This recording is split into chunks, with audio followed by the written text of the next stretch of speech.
Most importers treat tariff headlines the same way. They panic, then they relax, and then they move on. But here's the problem. That reaction is getting more expensive every year because even when tariffs don't happen, the damage often already has. So today we're going to break down a recent tariff threat involving Greenland, not because of whether it actually stuck, but because it perfectly shows how trade policy is being used now and what professional importers should be paying attention to if they want to protect their margins long term. This isn't about predicting tariffs, it's about understanding the strategy behind them. So in January of 2026, US President Donald Trump publicly threatened tariffs on 8 European countries, including Denmark, Germany, France, and the UK, and others. The context was negotiations tied to Greenland. The justification sounded familiar: national security, strategic geography, trade leverage, and then just days later, the tariffs were walked back after what was described as a framework or a concept of a deal. Markets moved on, headlines faded, and many importers mentally filed it away as nothing happened. But from a sourcing perspective, that's the wrong conclusion, because trade announcements like this aren't outcomes, they're signals. Zooming out, this Greenland episode fits a pattern that we've seen developing for over a decade. Tariffs are no longer just economic protection tools. They're increasingly used to apply diplomatic pressure, create leverage without legislation, influence negotiations far beyond trade. And this isn't limited to one administration or one country.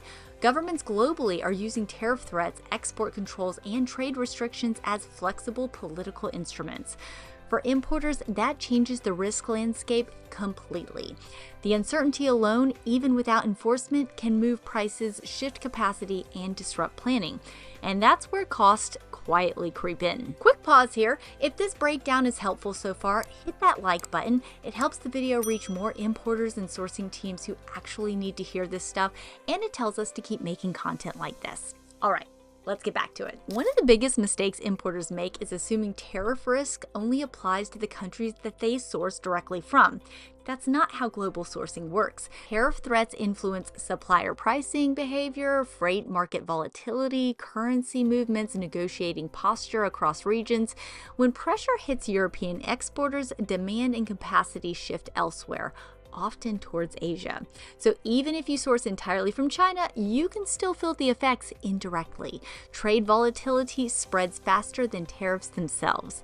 And that's why experienced China sourcing professionals watch global trade signals, not just country-specific duty announcements. Over time, tariffs tend to normalize, but what doesn't normalize is the cost of being unprepared. During trade volatility, we consistently see importers make the same mistakes, reacting emotionally to headlines, locking pricing without tariff contingencies, relying on single country sourcing, assuming last year's trade rules still apply next year. The goal isn't prediction, it's resilience and agility. Professional importers don't try to guess which tariff is coming next. They design sourcing strategies that still work when conditions change unexpectedly. Companies with mature China sourcing and global procurement strategies tend to do a few things consistently. They maintain multi-country sourcing options even if they're not actively using them. They run landed cost scenarios, best case, worst case, middle ground, factoring in tariffs, freight spikes, and currency shifts.